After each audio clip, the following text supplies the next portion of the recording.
Assalamualaikum, jangan lupa angkat tangan kanan dan lalu tekan tombol subscribe yang sudah subscribe. Terima kasih sebanyak-banyaknya. Mari kita lanjutkan cerita sebelumnya. Bab 1. Masul, benua melayang dataran hitam. Di dalam sebuah mansion, salah satu bangunan terbesar di kerajaan ketujuh. Raja, apakah benar Anda akan kembali ke bumi? Tanya salah satu bawahannya yang paling setia pada seorang pemuda, mungkin bisa dibilang seperti itu. Karena sosok yang duduk di depan ketujuh orang tersebut adalah raja yang memegang kekuasaan di seluruh dataran hitam ini. Benua di dunia ini terbagi menjadi beberapa bagian yang masing-masing ditempati oleh tujuh raja. Pembagian kekuatan di dunia ini berdasarkan peringkat. Semakin kecil peringkat maka semakin besar kekuatan yang dimiliki oleh pemegang peringkat tersebut, kecuali raja ketujuh. Harusnya ia berada di posisi terakhir tapi justru kekuatan yang dimilikinya sanggup mengalahkan keenam raja. Sehingga kadang-kadang ia diberi gelar Raja ke-0. Dan sosok tersebut sedang duduk di hadapan ketujuh bawahan terpercayanya yang dikenal dengan sebutan Guardian. Iya, aku akan kembali ke bumi, sudah lama aku tidak kembali ke bumi. Sepertinya sudah 1000 tahun aku berada di sini. Para raja yang lain sudah lama kembali sedangkan aku masih di sini mempertahankan dunia ini dari serangan beberapa makhluk yang menyusup melalui celah ruang, sahut Sahal Amra yang tak lain adalah Raja ketujuh. Apakah Anda yakin Raja? Tanya Guardian ke-6 yang merupakan panglima tertinggi kerajaan ketujuh. Guardian di kerajaan ini merupakan sosok terkuat kedua setelah Raja. Setiap Guardian memiliki tugas masing-masing. Guardian 1-3 ditempati oleh Ratu Pertama, Ratu Kedua dan Ratu Ketiga kerajaan ketujuh. Ratu Pertama bertugas sebagai petualang yang menyusuri hampir seluruh dataran yang ada di benua warna. Dataran hitam berada di benua tersebut. Sayang, jika kamu benar-benar pergi bukannya kami akan kesepian. Goda Ratu Pertama. Hahaha, bukannya tugas kamu mencari portal lain yang terhubung ke bumi. Sayangnya portal kali ini hanya mampu menampung satu orang saja. Jika tidak, mungkin aku akan membawamu juga kembali bersamaku. Bukannya dulu kamu bilang ingin melihat kampung halamanku. Lalu, Anda akan meninggalkan kami di sini, Raja. Sambung Guardian ketiga atau Ratu ketiga. Ia bertugas menjaga pertahanan dataran melayang. Ia merupakan ratu yang paling manja di antara ketiga ratu. Sedangkan ratu kedua bertugas sebagai sekretaris raja. Hampir semua pekerjaan di istana dikerjakan oleh ratu kedua. Sarah, lihat gara-gara kamu, Iswara jadi memaksa ikut juga. Sarah adalah nama ratu pertama, dan Elaina adalah ratu ketiga, sedangkan ratu kedua bernama Alisa. Adik kecil, tenang saja setelah Raja kembali ke bumi aku akan mencari portal lainnya agar kita semua bisa kembali bersama. Tenang saja, kakak pasti akan membawa kita semua, janji Sarah. Idris, sudah berapa lama pasukan kita kembali ke bumi? Tanya Raja pada Idris, Guardian keempat yang bertugas sebagai pengumpul informasi.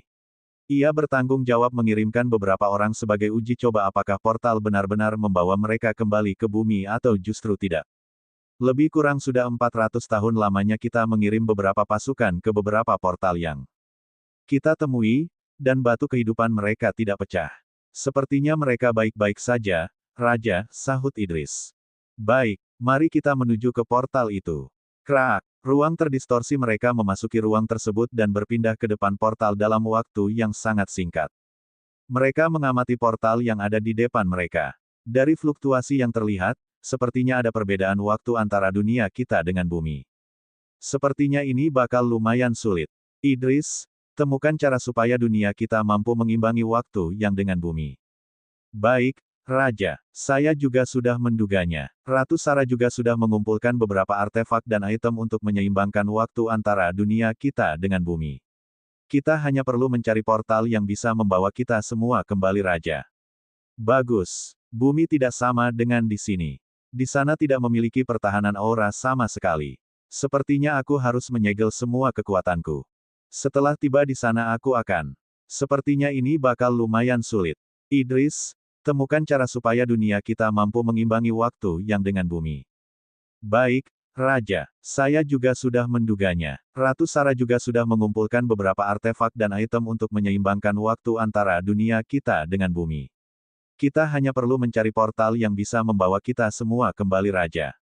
Bagus. Bumi tidak sama dengan di sini. Di sana tidak memiliki pertahanan aura sama sekali. Sepertinya aku harus menyegel semua kekuatanku. Setelah tiba di sana aku akan beradaptasi dengan lingkungan sekitar sambil menguji sejauh mana bumi mampu menanggung kekuatanku. Jika tidak aku takut bumi akan hancur hanya karena kembalinya diriku. Raja, bukannya berbahaya jika Anda menyegel semua kekuatan Anda. Bukankah hampir di seluruh dunia yang pernah kita datangi memiliki sistem kekuatan yang berbeda? Aku takut Anda mencelakai diri sendiri, Sela Guardian kelima yang dikenal dengan sebutan Dewi Kematian. Ia merupakan pembunuh yang paling kejam yang ada di seluruh benua warna. Banyak sekte dan kota yang dibantai hanya karena mereka mengusik ketenangannya, namun, kekejamannya hanya berlaku bagi mereka yang jahat sedangkan bagi mereka yang tidak berbuat kesalahan ia dikenal dengan sebutan Dewi Penolong dan Dewi Pelindung. Mila, walaupun aku menyegel kekuatanku, namun kekuatan fisikku masih bisa digunakan. Bukannya kamu tahu sendiri kekuatan fisikku tidak boleh diremehkan, balas Raja. Mila adalah nama Dewi Kematian tersebut. Gere-gere-gere-gere-ger. Suara kekuatan Raja yang disegel. Karena besarnya kekuatan yang dimiliki Sahal Amra, butuh 10 lapis segel untuk membuat semua kekuatannya tersegel. 30 menit lamanya mereka memperhatikan Raja mereka menyegel kekuatannya. Sekarang Raja mereka hanya memiliki kekuatan fisik saja. Namun tak boleh diremehkan. Dengan kekuatan fisik saja, ia mampu berduel dengan keenam Raja sekaligus. Sepertinya ini perpisahan kita, Sahal memandang ketujuh bawahannya. Mereka bertujuh juga memandang Raja mereka. Sahal mendekati ketiga istrinya dan memeluk mereka satu persatu. Sarah, cepatlah temukan portal lainnya, agar kita bisa bersama kembali. Sambil memeluk Sarah, Sahal mencium keningnya. Alisa, urusan kerajaan aku serahkan padamu, jika pekerjaanmu berat minta clue untuk membantumu. Setelah semua persiapan selesai, aku akan menunggu kalian di sana. Sahal juga memeluk dan mencium kening Alisa. Elaina, pertahanan seluruh kerajaan aku serahkan padamu. Jangan terlalu merepotkan kedua kakakmu selama aku tidak ada. Elaina mengangguk. Ia memeluk erat Sahal karena setelah ini ia tak tahu harus berapa lama lagi waktu yang dibutuhkan agar bisa bersama kembali. Idris, kumpulkan semua informasi dan hubungi semua bawahan kita yang sudah dulu tiba di bumi. Bangun jaringan yang mampu membuat kalian bisa bergerak bebas di dua dunia itu. Baik Raja, setelah kami mampu berkomunikasi dengan bawahan kita, saya akan menguji apakah teknik Hiraisin mampu menembus batasan dua dunia. Jika tidak mampu maka kita hanya bisa membuat mereka mempersiapkan Get penghubung antar dua dunia. Mila, Lukas, Clue. Aku pamit. Bantu aku jaga kerajaan selama aku tidak ada. Baik, Raja, jawab mereka hormat. Lukas adalah Guardian ke-6, Panglima tertinggi kerajaan dan Clue adalah Guardian ke-7, asisten ratu kedua, Alisa. Setelah semua anak-anak kembali dari pelatihan, sampaikan salamku pada mereka. Baik, Raja, jawab ketiga ratu. Wus. Bab 2. Wus. Di pesisir kota metro, terdapat hutan hujan yang sering ditinggali pengemis. Hutan ini disebut hutan hujan karena daerah hutan ini sering sekali mengalami hujan sedangkan wilayah sekitarnya tidak. Brook, sesosok manusia terjatuh di sisi luar hutan hujan. Sosok itu tak lain adalah Sahal yang baru saja keluar dari portal. Uek, Sahal memuntahkan isi perutnya. Tidak kusangka aku yang hebat ini juga bisa mengalami mabuk ruang. Uik, lagi-lagi Sahal memuntahkan isi perutnya. Sepertinya efek penyegelan kekuatan membuat Sahal tidak mampu beradaptasi dengan pemindahan ruang. Sahal tidak menyangka kalau penyegelan kekuatan mampu membuat ia menjadi sangat lemah. Bahkan remaja sekolah menengah pun sanggup melakukannya. Ciit, terdengar suara mobil berdecit. Sekelompok orang keluar dari mobil dan mendekati Sahal yang berada di dekat. Pemberhentian mobil mereka. Sahal masih sibuk memuntahkan isi perutnya tanpa menyadari sekitar 5 orang dengan umur yang bervariasi mendekatinya. Sahal memegang kepalanya karena merasa sangat pusing setelah keluar dari portal. Tuan muda, sepertinya orang di depan cocok dengan yang kita butuhkan, sahut salah seorang pengawal dari pemuda yang berada di tengah mereka. Apakah kamu yakin? Kita membutuhkan orang tanpa latar belakang untuk menjatuhkan posisi sepupuku agar ia tidak menjadi kepala keluarga selanjutnya, sahut pemuda di tengah yang bernama Kevin Moody. Keluarga Moody merupakan keluarga kelas 2 yang berada di kota metro. Saya yakin Tuan Muda, saya mendapat informasi dari seseorang. Hutan hujan ini sering ditempati oleh segerombolan pengemis. Karena mereka tidak berani bersembunyi di sudut kota atau mereka akan dikirim ke rumah tahanan jika ditemukan. Anda tahu sendiri bahwa wali kota tidak mengizinkan pengemis ini untuk membuat perkampungan di sudut-sudut kota. Namun ia masih mengizinkan jika mereka menempati hutan hujan ini.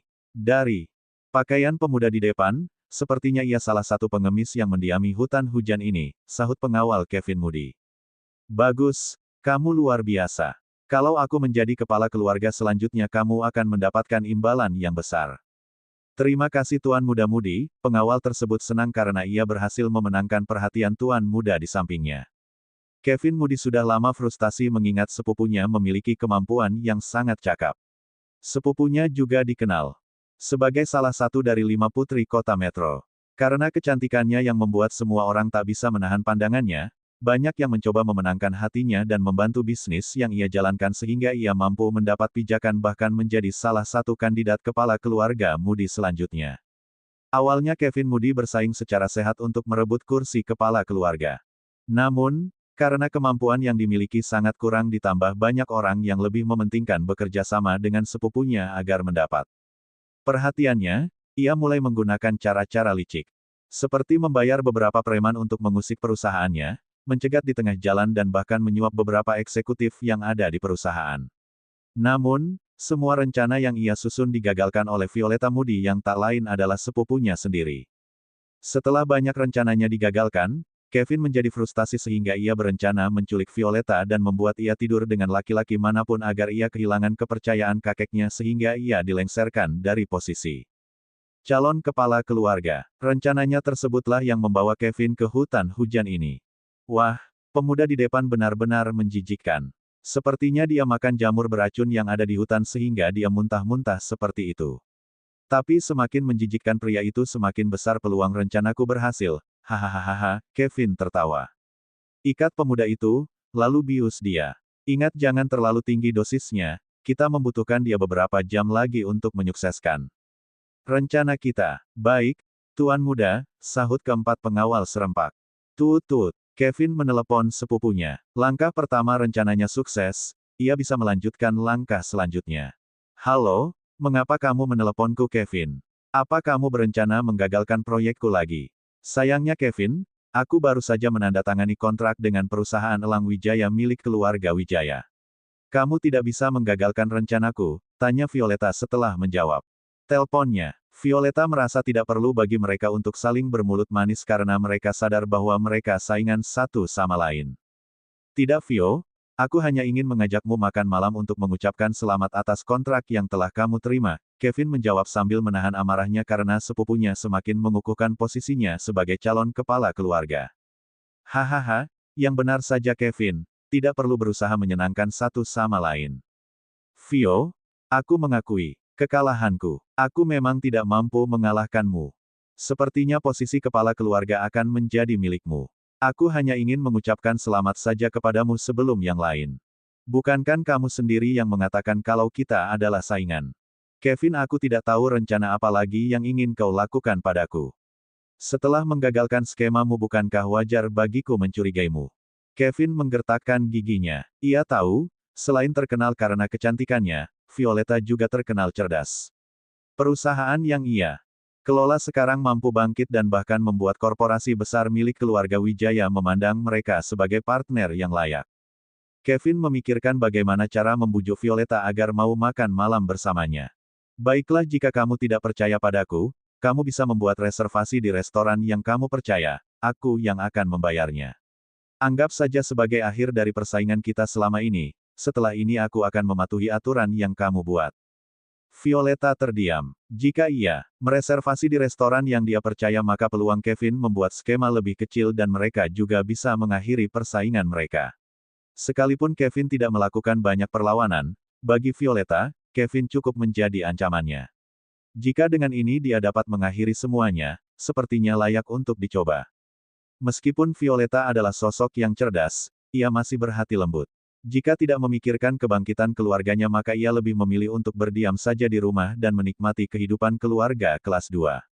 Setelah dia diancam oleh musuh keluarga mereka, ia tahu bahwa untuk mengalahkan pesaing keluarganya ia harus mampu membangkitkan keluarga mereka agar tidak mudah ditindas. Setelah memikirkan untung dan ruginya, Violeta membalas. Baik, jika dengan ini bisa mengakhiri semua persaingan kita, aku setuju. Aku menunggumu di restoran Lili Putih. Baik Vio, Kita akan bertemu lagi nanti di restoran Lili Putih. Setelah menutup telepon, Kevin bersenandung. Akhirnya ia bisa melanjutkan rencananya. Ia sangat senang ketika mengetahui sepupunya bisa dibohongi. Violeta, kamu memang cerdas, aku mengakuinya. Tapi, kali ini aku akan menang. Setelah mengalahkanmu aku akan menjadi kepala keluarga selanjutnya, hahaha. Kevin memandang semua pengawalnya yang telah membius Sahal. Andai saja tidak disegel kekuatannya, bius itu tak akan mampu membuat Sahal pingsan. Angkat dia ke mobil. Kita akan ke restoran Lili Putih. Akhirnya Violeta jauh ke dalam jebakanku. Mulno, apakah kamu sudah mempersiapkan semuanya? Sudah Tuan Muda, sahut Mulno, pengawal yang memberi rencana kepada Kevin. Bab 3. Restoran Lili Putih. Restoran ini merupakan salah satu restoran bergengsi yang ada di kota Metro. Restoran ini berada di bawah kekuasaan keluarga Lili, salah satu keluarga yang setara dengan keluarga Wijaya. Violeta yakin jika mereka menikmati makan malam di sini akan lebih aman daripada restoran lainnya. Setelah membuat reservasi, asisten Violeta memaksa agar membawanya. Mela Vane namanya. Ia tahu bagaimana temperamen Kevin, tidak mungkin dia akan diam saja melihat Violeta memenangkan kursi kepala keluarga. Vio, kamu yakin Kevin tidak akan merencanakan sesuatu di belakangmu? Kamu tahu sendiri bagaimana kepribadiannya. Tidak mungkin sepertinya dia akan berdamai dengan kita, tanya Mela. Aku juga curiga dia akan melakukan sesuatu padaku, tapi jika kita yang mereservasi bukannya peluang dia melakukan rencana licik sangat kecil.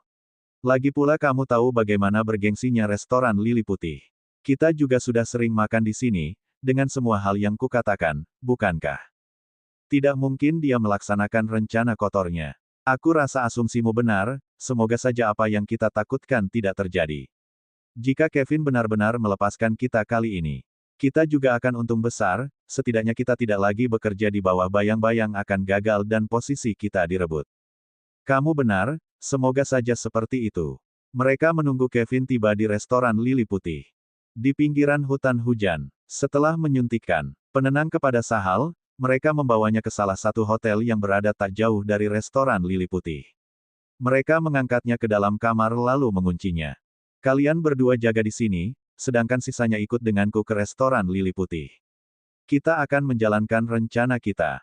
Tidak boleh ada kesalahan, jika kalian membuat kesalahan maka hanya ada satu pilihan. Mati, jawab Kevin.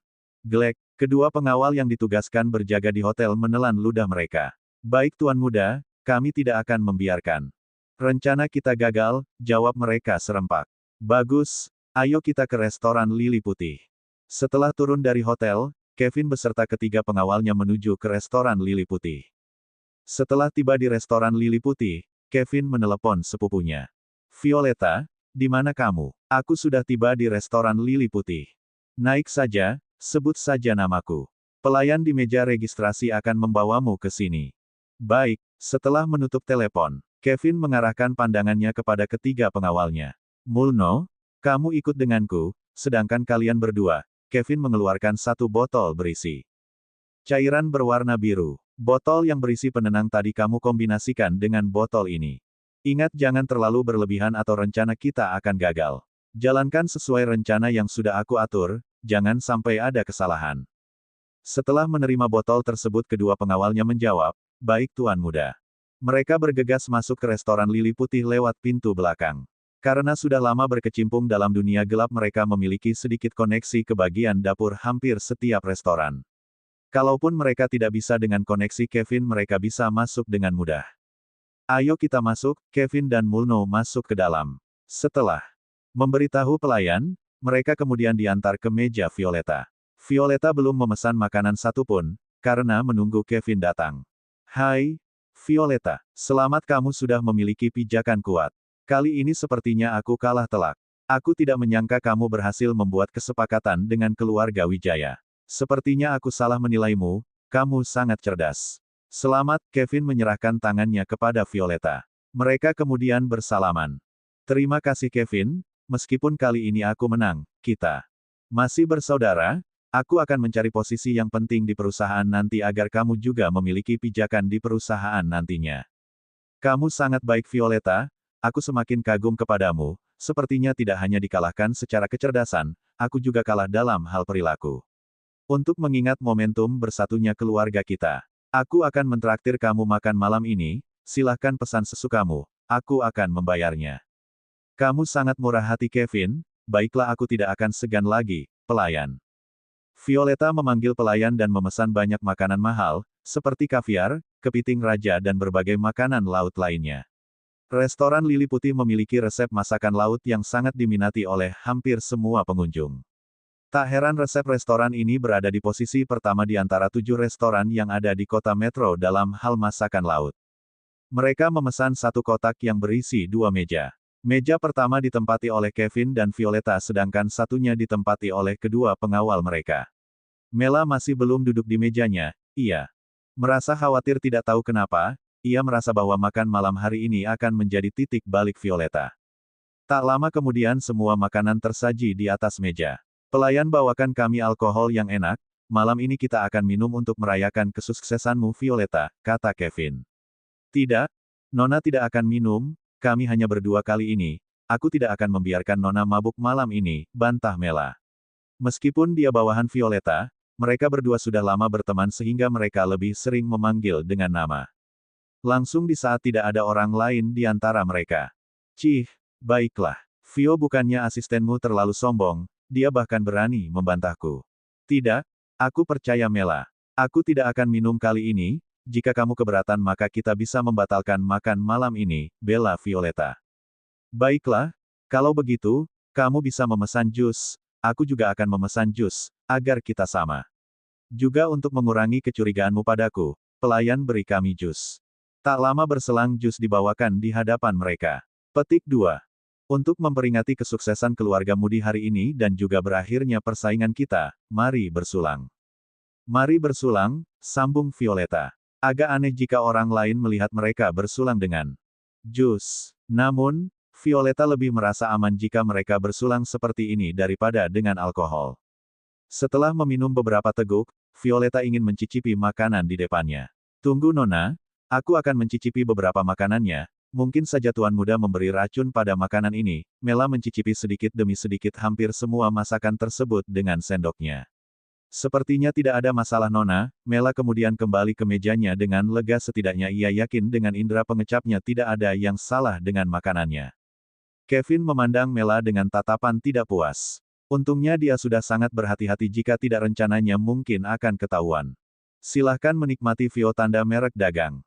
Baik, setelah mengambil peralatan makan yang disediakan oleh pelayan, Violeta mulai mencicipi makanan yang ada di depannya. Makanan milik restoran Lili Putih memang sesuai dengan ketenarannya setelah menggigit beberapa gigitan Violeta mulai memakan makanan tersebut dengan puas. Seringai mulai muncul di wajah Kevin. Akhirnya kamu jatuh ke dalam perangkatku Violeta. Mereka berempat menikmati makanan yang tersaji tak lama berselang, makanan terseebut habis. Violeta menikmati jusnya. Perasaan aneh mulai muncul dari dalam dirinya, tak lama berselang mereka berempat pun pingsan. Bab 4. Tok, tok, tok. Tidak ada yang menyahut dari dalam. Pelan-pelan pintu ruang mereka terbuka. Sambil mengenakan masker, dua pengawal Kevin masuk dan melihat 4 orang pingsan di dalam ruangan. Ayo kita lanjutkan rencana Tuan Muda. Mereka mendekat dan memeriksa apakah mereka masih bangun. Melihat tidak ada reaksi, mereka mengikat Violeta dan memasukkannya ke dalam karung. Lalu membawanya keluar dari restoran melalui pintu belakang. Tak lama berselang mereka tiba di hotel tempat mereka akan melancarkan aksinya. Bagaimana? Tanya dua pengawal yang menjaga pintu kamar hotel setelah melihat temannya tiba di depan mereka. Berhasil, tinggal 1 langkah lagi, jawab pengawal lainnya yang baru tiba dari restoran Lili Putih. Bagus, bawa masuk ke dalam, mereka membawa Violeta ke dalam kamar di mana Sahal yang telah pingsan karena dibius. Setelah mengeluarkan Violeta, serentak mereka menelan ludah karena melihat betapa cantiknya Violeta. Bagaimana kalau kita juga ikut menikmati, kan Nona tidak akan mengetahuinya. Saran salah satu pengawal. Kau bodoh ya, meskipun Nona sangat cantik itu tidak layak buat kita hanya bisa melanjutkan rencana Tuan Muda. Beri sisa obat kepada mereka berdua dan hapus jejak yang tinggal. Jangan sampai keluarga Moody tahu kalau kita terlibat. Kalau keluarga Moody tahu kita mencelakai Nona, jangan harap kita bisa mati dengan tenang, cepat. Jawab pengawal lainnya. Baiklah, baiklah. Sangat. Disayangkan nona muda yang sangat cantik kita dinikmati oleh pengemis sialan ini, keberuntungannya sangat tinggi. Merasa tak rela karena tidak bisa menikmati nona muda yang dikenal sebagai salah satu dari 5 putri kota metro. Pengawal yang pertama membuka mulut Sahal dan memasukkan obat biru ke dalamnya. Setengah dari isi botol tersebut diminum oleh Sahal. Pengawal lainnya membuka mulut Violeta dan meminumkannya setengah botol yang tersisa. Mereka menghilangkan jejak yang memungkinkan mereka ditemukan. Sebelum keluar salah satu pengawal menyiram kedua sosok yang berada di atas kasur hotel dengan segayung air. Biur, setelah itu ia keluar dan mengunci pintunya. Ayo kita tinggalkan hotel sekarang juga. Tanpa menunggu aba-aba mereka bergerak cepat keluar hotel. Kembali ke kamar hotel. Biur, sial, Sahal mengumpat. Ia mencoba membuka matanya. Efek teleportasi ruang masih sangat kuat. Sepertinya kemampuan penyembuhku terkunci secara tidak sengaja karena efek teleportasi. Sepertinya aku tidak boleh meremehkan portal yang terhubung ke bumi. Masih dengan efek penenang Sahal merasa badannya sangat berat. Perlahan tapi pasti Sahal merasa panas. Bajingan, bukankah ini perangsang? Siapa yang kusinggung ketika tiba di sini? Jika kalian ingin menyiksaku mengapa tidak kalian pukul saja, mengapa harus dengan memberi obat sialan ini? Sepertinya aku tidak bisa membuka segelku dengan kekuatanku saat ini. Kekuatan penyembuhku juga terkunci, benar-benar situasi darurat. Arhe, Sahal mengumpat sekerasnya, tubuhnya masih sangat lemah ditambah hasratnya yang semakin menjadi-jadi. Mereka memberiku banyak sekali perangsang, sialan sedikit saja sudah bisa membangkitkan hasrat, dari Bab 4. Masul, kecepatan peningkatan ini sepertinya mereka menuangkan hampir setengah botol, umpat Sahal. Panas, setelah disiram air Violeta mulai terbangun. Dia merasa sangat panas. Perlahan tapi pasti hampir semua pakaiannya ia lepas hingga hanya menyisakan pakaian dalamnya. Violeta menggeliat, efek yang timbul dari obat penenang sangat kuat, ia tidak mampu melawan hasratnya. Ia mengayunkan tangannya ke kanan dan ke kiri. Tangannya menepuk kepala seseorang di sampingnya. Violeta melihat ke samping. Pandangan Sahal. Sial, mengapa ada wanita di sampingku? Hanya itu kata terakhir yang diingat oleh Sahal. Setelah itu ia tidak mengingat lagi apa yang terjadi. Restoran Lili Putih. Mela bangun dari tidurnya, dia mencoba mengingat kembali mengapa dia bisa tertidur. Dia membelalakan matanya setelah melihat Violeta tidak ada lagi di mejanya. Bajingan, Kevin tunggu saja aku akan menghabisimu. Terkejut oleh suara Mela, Kevin membuka matanya. Di mana aku? Kevin mencoba mengingat-ingat. Dia memandang Mela yang terkejut melihatnya, dia berpaling ke posisi kursi di hadapannya. Dia tidak melihat Violeta di situ. Kevin bangkit, di mana Vio? Tanyanya kepada Mela. Mela sangat marah tapi ia heran kenapa Kevin masih ada di sini. Jika bukan Kevin lalu siapa yang menyebabkan Violeta menghilang? Bukankah kamu seharusnya tahu di mana Nona berada? Tanya Mela. Meskipun tidak yakin dia merasa Kevin berada di balik semua ini. Mela, bukankah kamu yang membangunkanku, seharusnya? Aku yang mencurigaimu, kenapa malah kamu yang menuduhku sembarangan? Kevin memang licik, dia pandai memilih kata-katanya. Jika bukan kamu siapa lagi, hanya ada kita di sini, katakan kemana kamu membawa Nona. Mela mulai sedikit emosi. Kamu tidak bisa menuduhku sembarangan, kamu harus menunjukkan bukti jika ingin menuduhku. Kalau tidak aku bisa menuntutmu atas nama pencemaran nama baik, balas Kevin. Lagi pula kalau aku pelakunya bukankah harusnya aku tidak ada di sini. Tambahnya, bisa jadi kamu kembali setelah kamu melakukan aksimu, agar tidak ada yang curiga padamu. Mela, kamu tidak bisa sembarangan menuduh. Kalau kamu tidak percaya bukankah kita bisa melihat CCTV apakah aku berpura-pura atau tidak, tambah Kevin. Mela mulai ragu apakah benar-benar Kevin yang melakukan ini atau bukan. Baiklah jika kamu tidak percaya padaku tidak apa-apa, sebelum itu kita harus cari tahu dulu kemana Vio dibawa. Kevin terlihat pasrah. Aktingnya cukup bagus. Mela merasa benar apa yang dikatakan, ia mulai membuka teleponnya dan mencoba menelpon Violeta. Kriting, kriting, kriting. Mereka mendengar suara HP tak jauh dari posisi Mela. Mela mulai merasa panik karena HP Violeta benar-benar tertinggal. Ia mulai bingung tidak tahu harus melakukan apa. Kali ini ia benar-benar merasa tidak berdaya. Sepertinya pencurinya benar-benar ahli, bahkan mereka memprediksi kalau kita akan menghubungi Violeta, satu-satunya solusi yang bisa kita lakukan hanya dengan melihat CCTV, Kevin menyarankan. Ayo kita ke ruang kontrol, setelah itu baru kita diskusikan apa yang akan kita lakukan selanjutnya, tambahnya. Baiklah, aku peringatkan kepadamu, jika kamu ada di balik semua ini, aku tidak akan melepasmu, Mela membalas. Sepertinya kamu tidak sadar siapa yang kamu ancam Mela, aku bisa memecatmu kapan saja dan bahkan aku bisa membuatmu menderita jika kamu tidak dilindungi oleh nona mudamu. Kevin mulai kesal karena dia terpojokkan. Sejak kapan orang hebat sepertinya menerima dihina seperti ini? Mela mulai marah, tapi ia berhasil mengendalikan diri. Sekarang yang penting adalah Violeta, sisanya bisa diurus nanti. Bangun, Kevin menendang Mulno yang masih tertidur.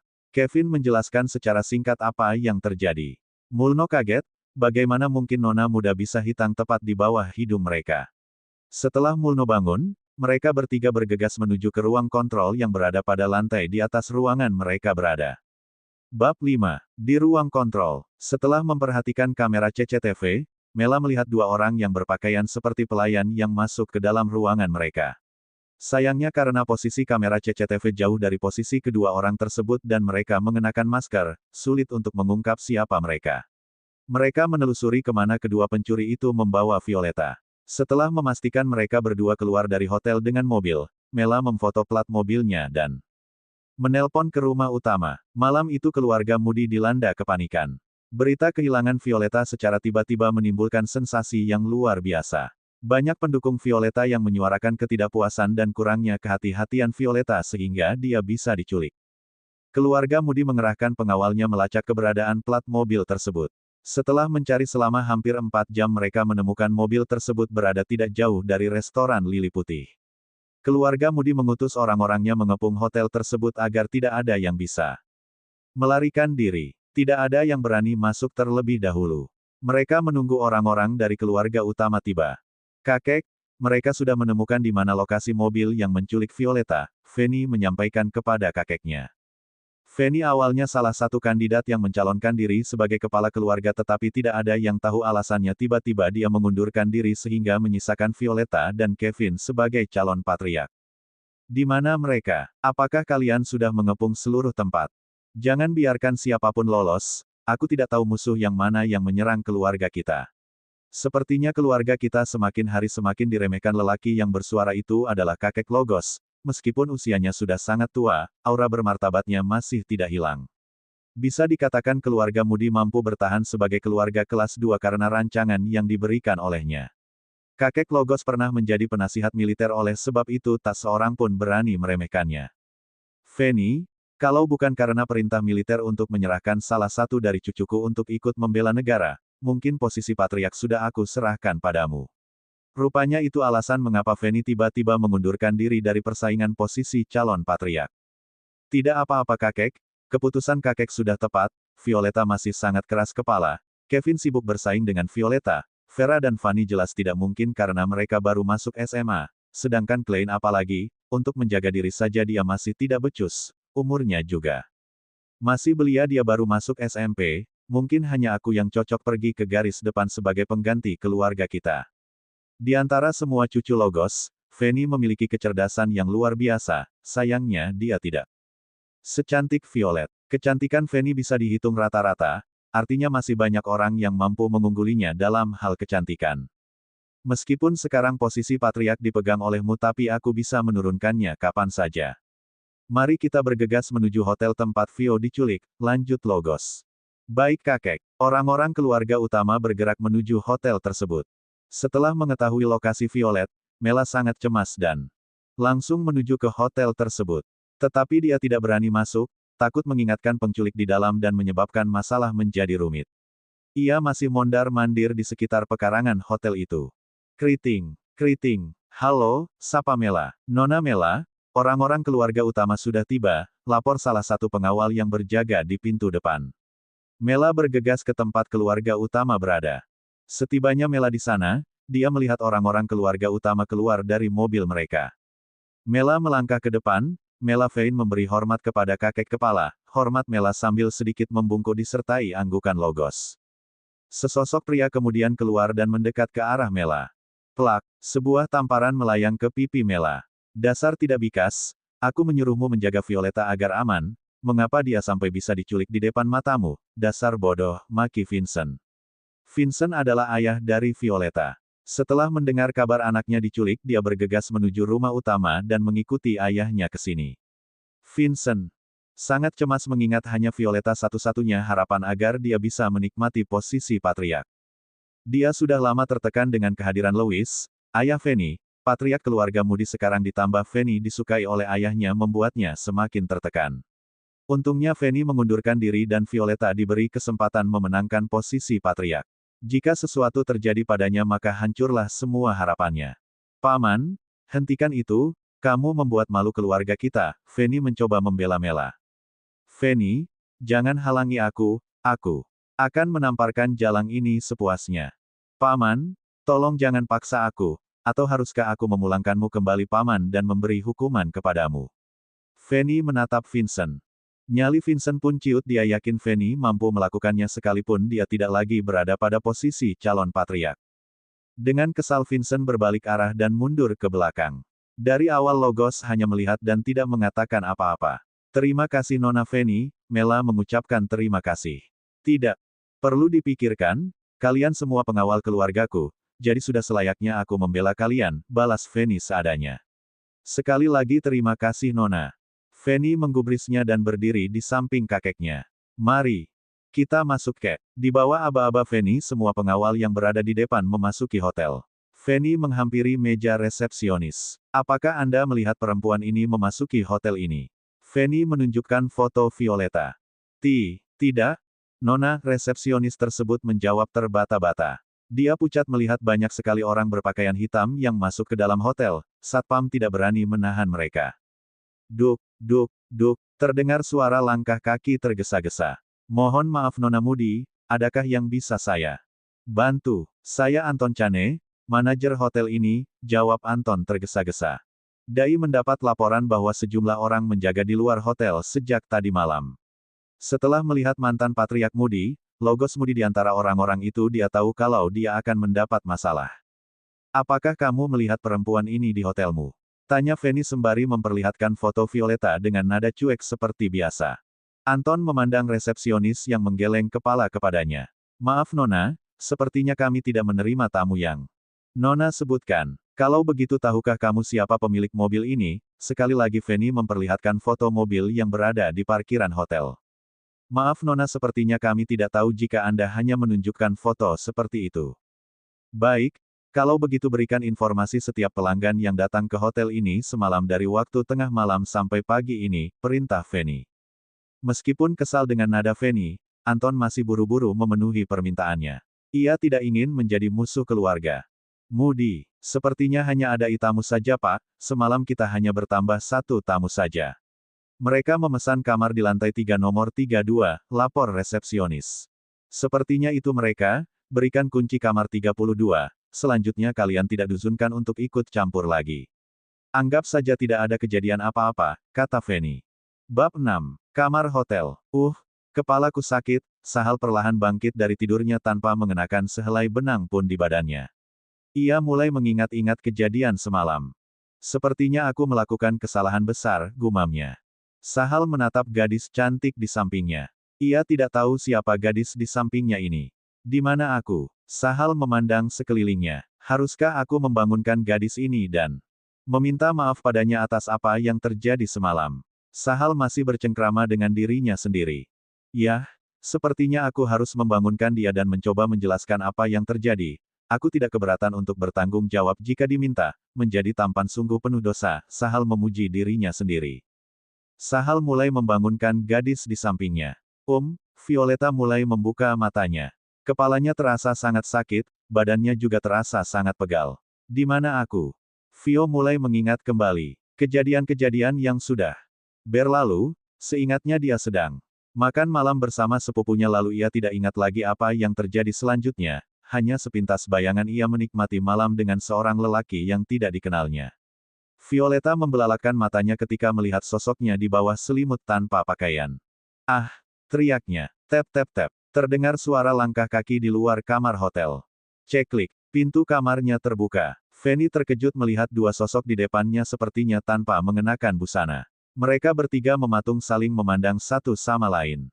Violeta terkejut melihat laki-laki yang di dalam mimpinya ada di sampingnya. Sepertinya aku dalam masalah, pikir Sahal. Kakek Logos juga masuk di belakang Fanny.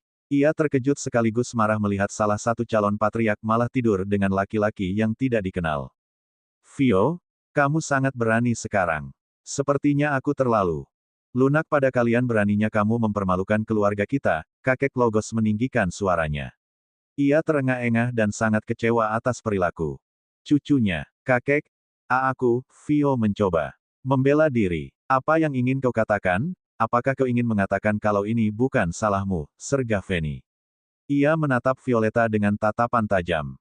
Violeta pun menangis karena tidak tahu bagaimana menjelaskan situasinya.